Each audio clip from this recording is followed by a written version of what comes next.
Solana has rallied 120% off its lows since December 30th. A great start to the new year, perhaps even one of the best in crypto, but still not enough for Solana to regain its title as a top 10 coin by market cap, currently behind Litecoin and Polygon in the rankings at the time of this recording. Solana has been in the news a lot lately for both good and less than good reasons, but no single headline appears to have single-handedly driven the price either way throughout this most recent rally. Despite the daily over-exaggerated news attempting to strike fear or promise in the minds of the reader, the absolute destruction of Solana's price since the all-time highs last year has attracted a new wave of speculators that might start building new positions in anticipation for the next bull cycle.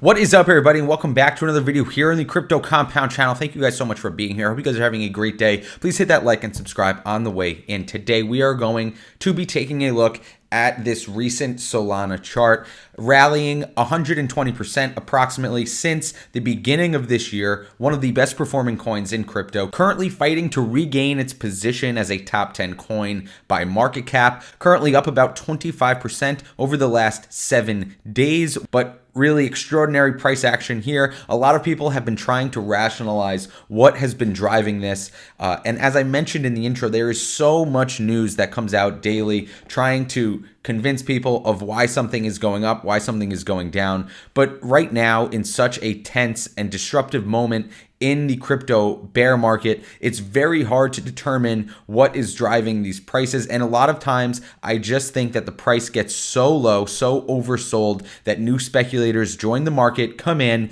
and pick up these coins that have long established reputations that more recently have been tarnished by a lot of FUD and a lot of people joining in and claiming that these things are going to zero. As far as I'm concerned, I have a very long-term perspective here in terms of not only Solana, but crypto in general. And if we zoom out here, we can see that, yes, it has rallied 120%. That is relatively nothing if you zoom out and look at a long time period. And it is also relatively nothing in terms of previous all-time highs. Now, I am hopeful that Solana will make a full recovery. I don't know if it'll be this year, but in the future, I fully expect Solana to make a full recovery. There are some major points that I'll touch on at the end of this video on why I believe Solana will make a full recovery, and I just don't buy a lot of the hype around why Solana is going to fail as an L1. A lot of the centralization arguments and cost and speed arguments I don't think really hold a lot of weight once you start digging in.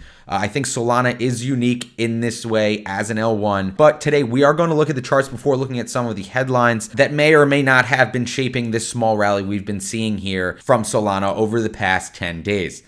But guys, if we look at the charts, I don't expect this rally to really hold this 50 EMA right now. If we look here, we can see higher price levels on the price chart, and we can see approximately the same level on the MACD. That is not a good sign. The buyers do seem to be getting exhausted here on the daily chart. And as we can see, we are oversold here on the RSI, despite this breakout of this long-term downward trend line here. But I do fully expect to see Solana come and retest this 50 EMA, if not retest this previous long-term, very, very long-term and significant support line here that was broken at the end of the year, and Solana crashed all the way down to approximately $8. But I certainly don't expect Solana to be off to the races just yet. Now, the most super critical area that is going to get really interesting is this shaded yellow line here. This is where all the support came in during the previous bull cycle. As you can see, the 200 EMA and this support did push Solana to its all-time highs all the way up here at the peaks of the last bull market. So this is going to be really, really interesting price action taking place between the $23 and $25 levels. I would expect significant selling pressure to take place around there. And of course, we do have this trend line here. It's going to be interesting to see what goes on right around here in about a month from now and at these price levels if we do continue higher over the next week or 2 weeks. But even past that, 200 EMA is far in the distance, far in the future. Probably won't come to retest that for a few months at the very least, especially considering all the potential negative headlines that can come out that do have significant market mechanic implications for Solana. Of course, if somebody comes out and these recedings do start to get settled and people have to dump large quantities of Solana, that is news that will certainly impact the price. There's simply just no avoiding that or no getting around that. That is the reality of what has been going on in crypto recently. Now, guys, a lot of people want to justify this price action. They don't want to believe that it's just speculators coming in and picking up things that are significantly oversold and undervalued. A lot of people try and connect the price action with specific pieces of news content. We could look here, of course. Bonk was a big headline in the NFT and crypto space in the beginning of this year, rallying significantly, one of the latest and first NFT projects of the year to rally so heavily. Of course, now coming down about 69% from the peak price. But this could have been driving a little bit of this price action, as it proved that Solana was still a very viable mechanism and platform for these NFT creators. Now, on the contrary, something that I think is a good example of something that isn't actually impacting the price and why these specific news headlines don't really matter that much at this point in the bear market. We can see here that an hour ago, Austin Federa, who is the head of strategy and communications at Solana, recently announced that Mailchimp and Intuit disabled the Solana's foundation account with no warning. As we can see, that was posted an hour ago, and right now Solana is currently up about 1.2%, still holding above $16. So this is just a good example of why I don't think that these specific news headlines really play a critical role in the price action at this point in the market cycle. But guys, lastly, I do want to highlight two things that I saw recently that really helped shape my outlook on Solana going forward, and one of them is from Tory Green. He highlights here the cost and speed of Solana in terms of data, not in terms of sentiment. As we can see, Solana is the cheapest major chain with average transaction fees of $0.00019. And of course, that makes Solana the ideal blockchain for high volume use cases such as micropayments, remittance payments, and gaming, as he mentions. And as we can see, Solana is all the way down here in terms of average transaction fees compared to its competitors.